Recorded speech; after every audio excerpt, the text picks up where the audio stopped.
"What are you doing here?" Blue Star asked. "Sunning Rocks belongs to ThunderClan." But her voice was low and unchallenging, as if she did not really believe what she was saying, or did not care. "Sunning Rocks has always belonged to RiverClan," Leopard Star retorted, "even though we allowed ThunderClan to hunt here for a while. But ThunderClan stands in our debt after the help we gave you at the time of the fire. Today, we reclaim that debt, Blue Star. We are taking Sunning Rocks back." Fireheart's fur bristled with fury. If Leopard Star thought she could stroll onto Sunning Rocks without a fight, she was mistaken. Whipping around, he hissed, "Swiftpaw, you're fastest. Run back to camp and fetch reinforcements." "But I want to fight," Swiftpaw protested. "Then get back here fast."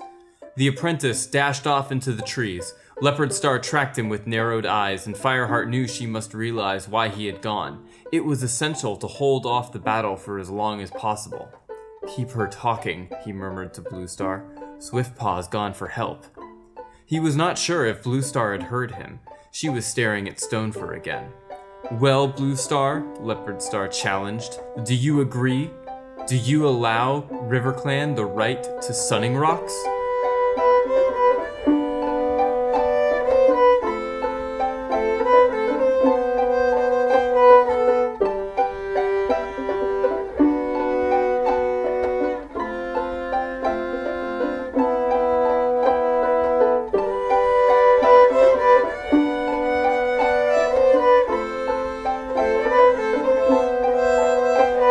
Salut! Je m'appelle Spencerin, mais tu peux m'appeler Rivière de Jean. C'est vrai, je suis une apologiste du clan de fleuve. De toute façon, elle a le meilleur nom dans la forêt. Vous écoutez à quatre arbres, un podcast rétrospectif de la guerre des clans. Aujourd'hui, on parle de Sur les sentiers de la guerre. Après l'incendie qui a ravagé la forêt, Cœur de Feu se retrouve à la tête d'un clan affaibli. Mais... Quoi?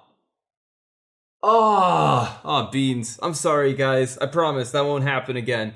Do I have to retake this? Hi, it's me, Spencer. Grant, you're listening to Fourtrees, a Warrior Cats retrospective. Not Guerre des Clans.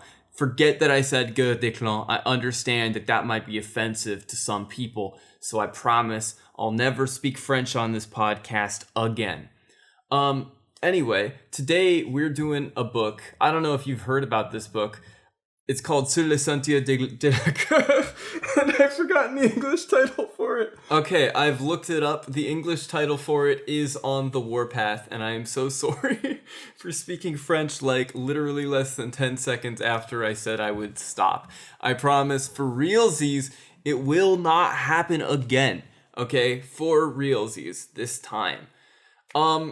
So, Fireheart in this book is stressed. He is so stressed, and I feel almost bad for him before I remember that he is a fictional cat.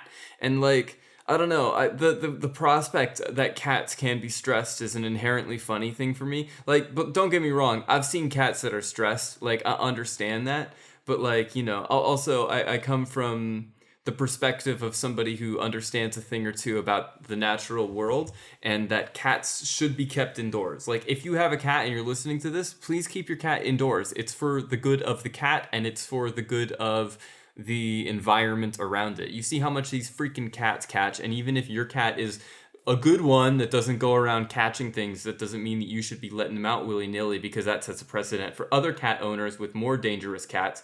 And your cat is still causing damage to the environment in ways that you do not understand, and I do not have the time to explain to you. So, overall, don't send your cats outside, because like in the Warriors universe, the oldest cats like around there are like 8 years old, and most cats can live to be like 16 to 20 years old. So like, that's not a good life. And you don't know what's best. Your animal doesn't know what's best for itself. I promise you that. And in no book is that more clear than in this one, because there are a lot of stupid decisions. I think all of the brain cells right now are being used by the other cats. Because like, whew, man, I understand that, you know, ThunderClan is under a lot of pressure because of, you know, the forest fire and the fact that Tigerstar is the leader of Shadow Clan and stuff. But like, come on, guys, you can be smarter than this. I know you can. You were smarter in the first couple of books. Get it together. Please, for my sake. All right. So let's jump into the plot here. After a somewhat eventful meeting at Fourtrees, wherein Fireheart pretends that everything is fine at ThunderClan, the cats return home to the charred forest and try to reconcile the fact that Tigerstar has, in fact, taken over Shadow Clan. Upon reporting this to Bluestar, she flies into a fury and demands that Fireheart ensure ThunderClan does not let its guard down around him. In the following days, Fireheart gets to work whipping the clan into shape, training up apprentices, catching prey, and ignoring a warning from Cinderpelt about a nightmare from StarClan. Why are you doing that? You know better than this, Fireheart. Fireheart goes to Blue Star to find her patently unwell and irritable. She's starting to be a lot more like that recently. Taking on the burden of running the clan, Fireheart continues to manage the day by day, restocking the fresh kill and seeing Cinderpelt off to her medicine cat meeting, so that she can have the full powers of a medicine cat after Yellowfang's passing. After hunting with Sandstorm, they encounter a pair of two legs in the woods that seem to be looking for something. Fireheart is worried by this and attempts to compartmentalize this with all of the other million anxieties he's suppressing, including a new one from Graystripe, who is informing him that Tigerstar is in fact meeting with the weakened Crooked Star and the ambitious RiverClan deputy Leopardfur. However, this one proves impossible to ignore because as he is searching for the missing RiverClan elder Greypool, he discovers that Tigerstar has extorted the secret of Bluestar's kits out from her and then left her to die. Fireheart, who is still troubled, goes back to the camp to find more nursery drama. Snowkid is found to be deaf and Fireheart still can't get used to Bramblekit. He's like a regular Harvey Jarvis. Or was it Harley Jarvis? I don't remember. I need to rewatch I Think You Should Leave. And you should rewatch it too if you're listening to this and paying attention.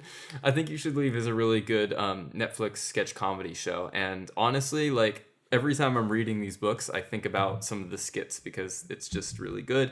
I think like once I finish season 1 of this podcast, I'm going to put together like a little compilation video of, you know, those old fashioned Vine compilations where it's like, I don't know, Greek mythology, but as vines. And so they have like motion track the names onto people in the vines and stuff. I might do that, but like with I Think You Should Leave skets, because there are some really good ones that I think express some opinions that I've held for a while, but haven't really found the time to say. But anyway, let's get back. All right. So Fireheart finds more nursery drama, can't get used to Bramblekit. On top of that, apparently there's a dog loose in the ThunderClan territory. When he goes to report this to Bluestar, she comes up with this theory that it's WindClan's doing, and after Snowkid is carried off by a hawk, she declares that ThunderClan is at war with StarClan. Fireheart does his best to disarm the situation and goes to Cinderpelt to try and work out what the next moves are. A few days later, at the next gathering, the news comes that Crooked Star has passed away and Leopard Star is the new leader of RiverClan. Graystripe also stops by and confides to Fireheart that RiverClan is in fact planning to take back Sunning Rocks. Fireheart, who is fearing for his friend's safety, refuses to hear any more and tries to focus on the gathering where Bluestar is pissing every other leader off. When they get back to the camp, Fireheart is summoned by Bluestar to go gather warriors for an attack on WindClan. Fireheart protests, but Bluestar insists, and he is forced to take refuge in his dreams to seek answers from Spotted Leaf.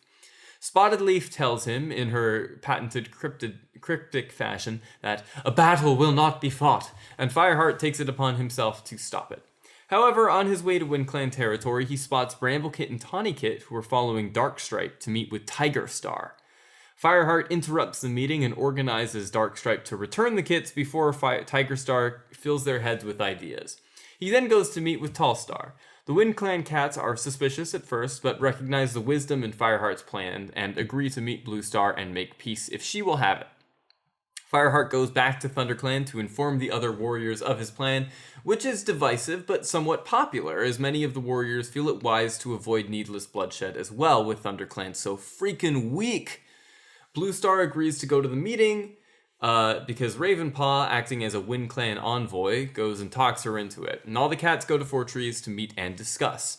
Blue Star and Tall Star come to this tense agreement, and although Blue Star's ire is against Fireheart is drawn in the process, the battle is avoided. And Fireheart's like, "Yay, thank you, Spotted Leaf." And Spotted Leaf is like, "I don't do anything. That was all you, man. Like, stop. Why are you so obsessed with me? It's weird." But the battle is avoided. Fireheart returns to camp. He is chewed out by Blue Star, called a traitor, and disparaged by the other warriors for going behind her back. Fireheart kind of resigns himself to being unpopular until like the next big event, but suddenly Blue Star goes missing. She returns the next day and tells Fireheart that she went to the Moonstone to share dreams with StarClan, who told her that there was a great evil loose in the forest. This apparently makes Blue Star feel better, as she is now certain that her clan of traitors is consigned to doom. Later, she does go out on a patrol, and she does pick a fight with River Clan over Sunning Rocks, seemingly in the vain hope that they would kill her. ThunderClan manages to fight them off thanks to Graystripe, who finally found himself unable to betray his loyalty to Fireheart. Blue Star, seeing no difference between the traitorous Graystripe and the rest of the cats in the clan, agrees to take him back after announcing to the clan that StarClan has doomed them and she doesn't have it in herself to care anymore. After giving Cloudtail a warrior ceremony, she sparks the ire of the other apprentices his age, who decide to go and prove themselves by finding the origin of the prey-stealing dog in ThunderClan. However, one of the apprentices, Swiftpaw, is killed by them, and the other, Brightpaw, is brutally mutilated. While she is recovering, Blue Star, out of hatred for StarClan, gives Brightpaw a warrior ceremony and renames her Lostface. In a bid to train new warriors, Blue Star promotes Bramblekit and Tawnykit to apprenticehood under Fireheart and Brackenfur, respectively, drawing the ire of Sandstorm for being passed over. The next day, after taking Bramblepaw and Tawnypaw out hunting, Fireheart is forced to finally tell them the truth about their father. Bramblepaw is upset by this, realizing this has to be the reason why Fireheart has always been so wary of him. Fireheart, who is mildly dismayed, returns to ThunderClan to attend to Lostface.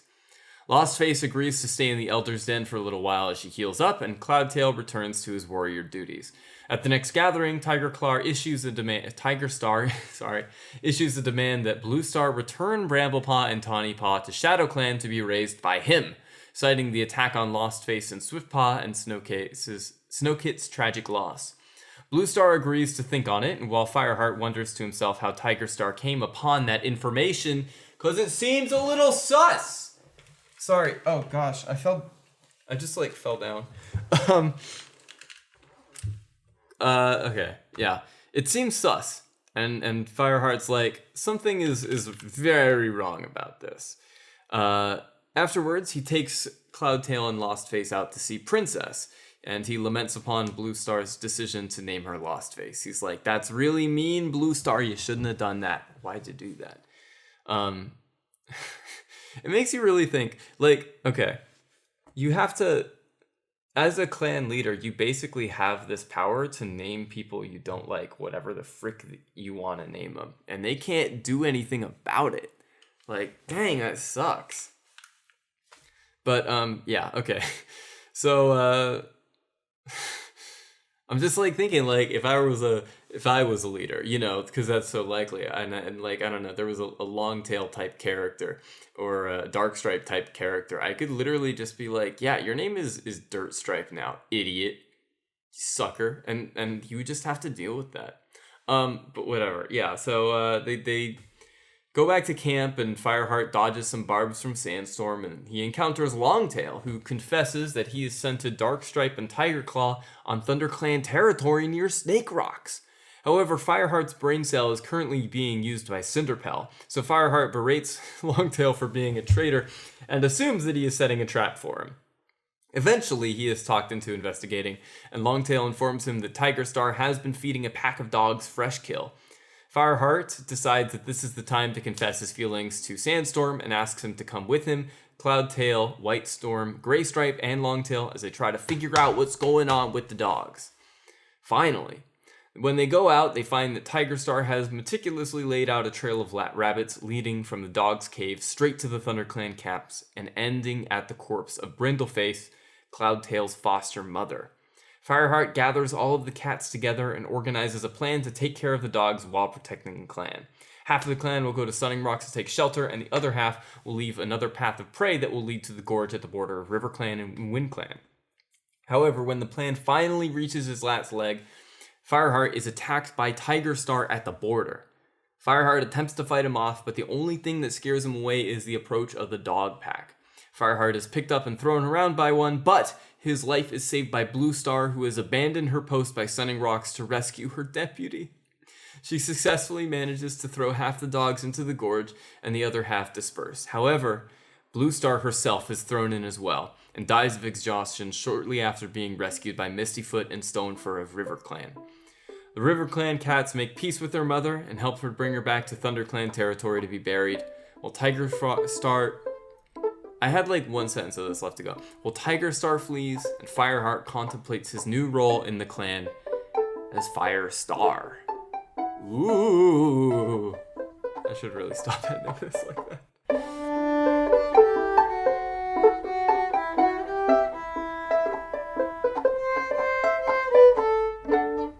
Alright, so I think the major thing that I want to talk about at the very beginning is that I really love the like opening narration to this one.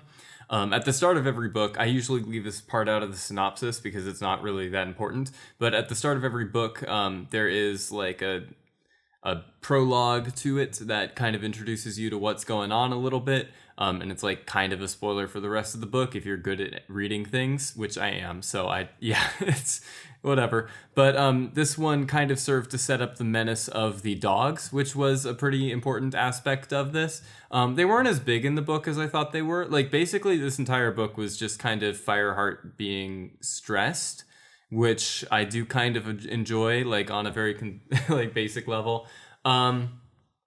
This was, but there was a very like strong primordial, like feral manic feeling in the dog narration. I liked how they like went to the trouble of coming up with new words for things, and they referred to two legs as man. They felt like orcs a little bit, if like, I don't know, the cats were fae folk or something like that, which I just like. It is cool. Tigerstar, of course, like basically one of the first realizations in this book that like he's a bit of a wrinkle, let's just say.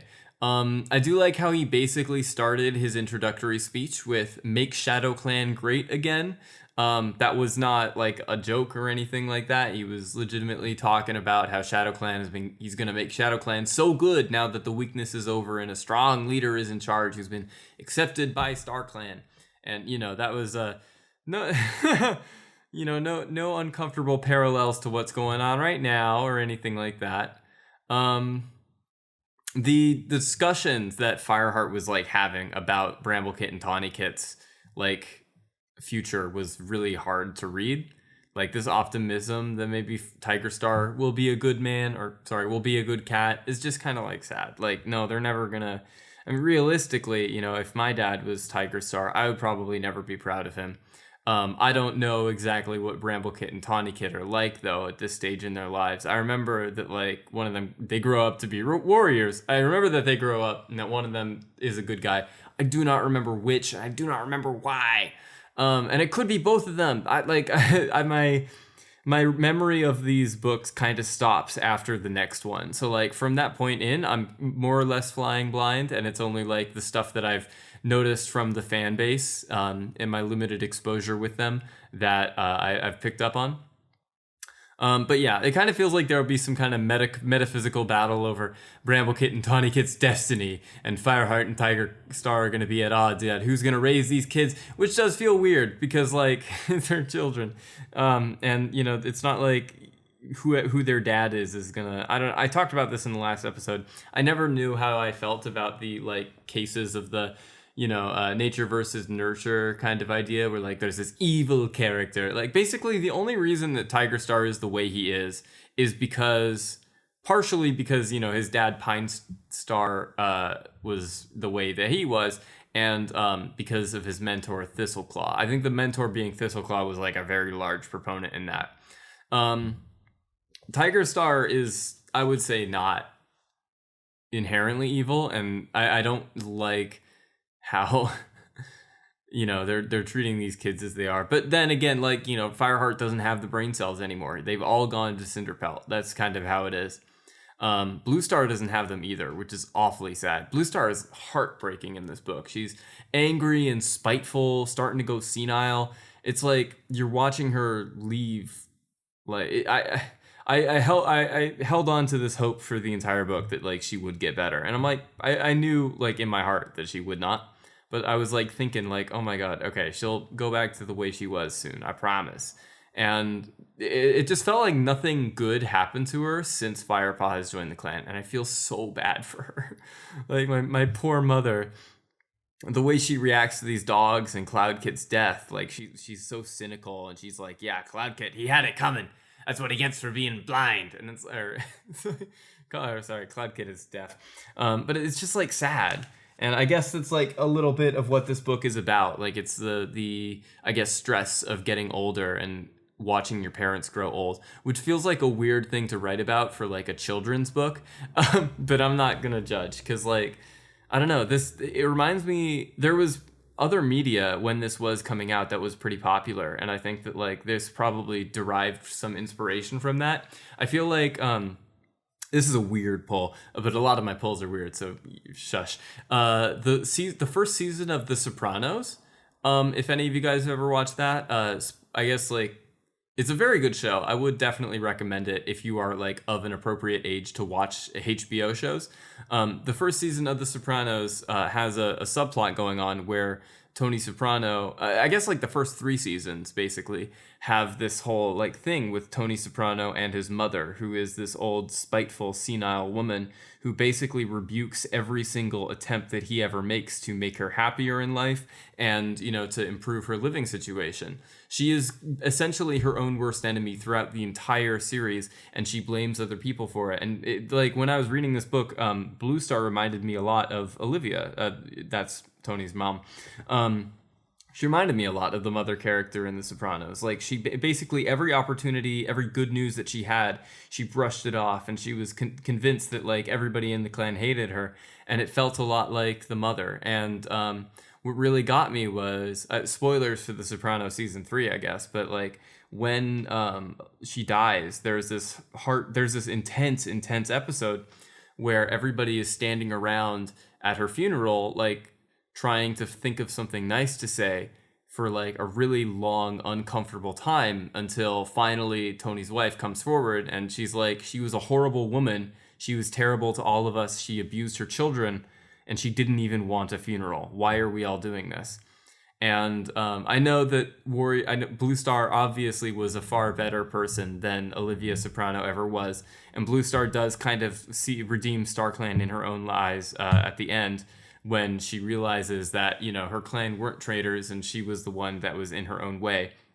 But like it was kind of harrowing to see Blue Star, I guess, alienate everybody in such a like powerful fashion, and thinking to myself that like potentially, you know, after her death, nobody's gonna miss her, except for Fireheart, and even he'll have like conflicting feelings about it, because, you know, she was this she wasn't really herself towards the end. Like, how much of like the true Blue Star did Fireheart ever know? And that was a difficult thing to think about. And it was really interesting, at least to me. But yeah, I'm glad that my mom is dead now. I'm glad that my mom is happy in StarClan now. Let's say that.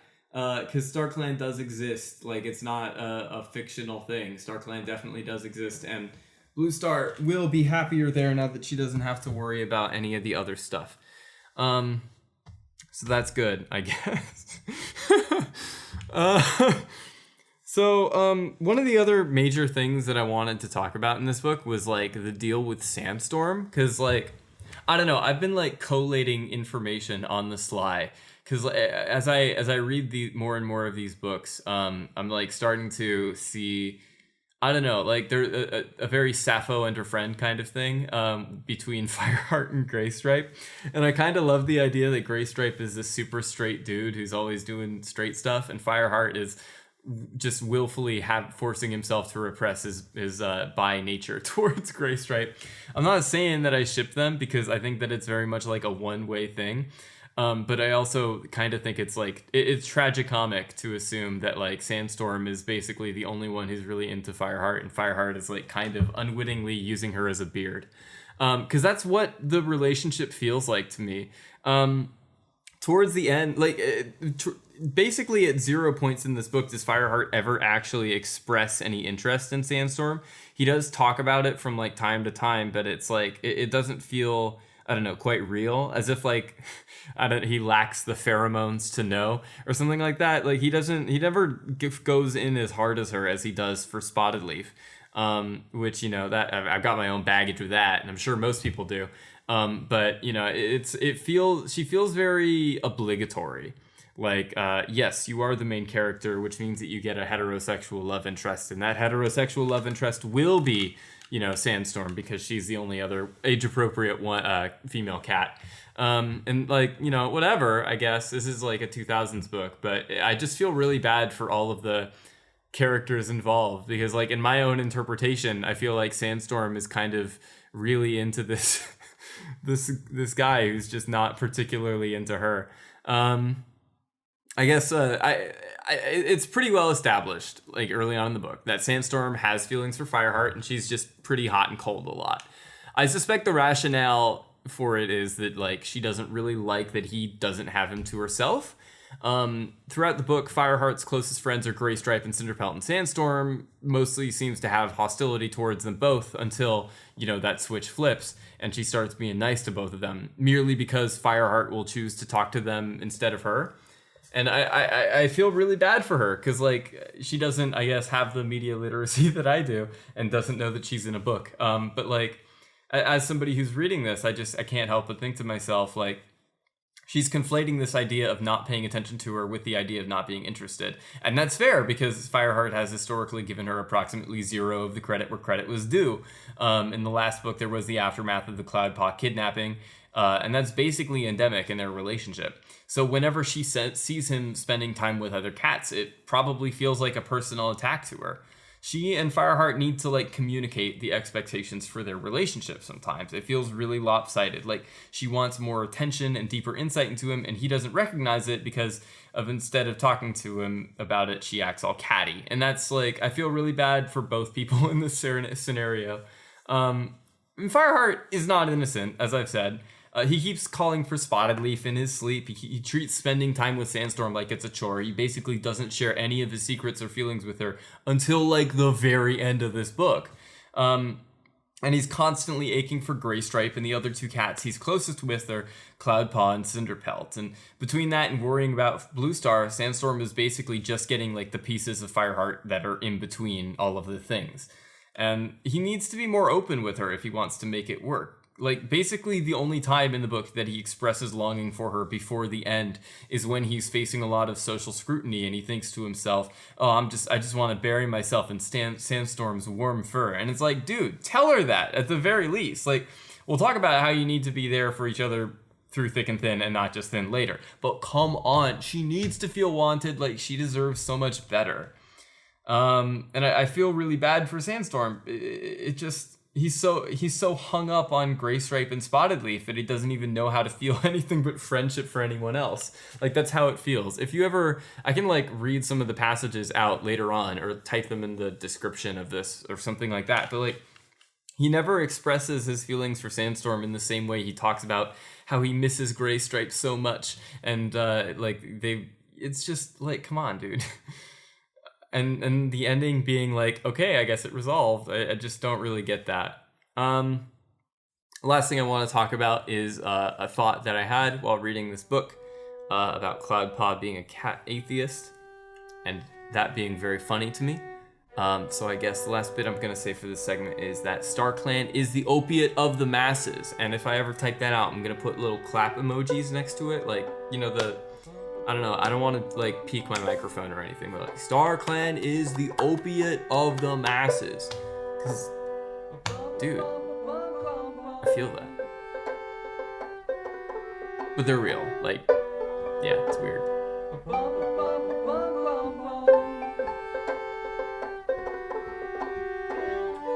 Okay, sorry, let's go back to the last segment for a second.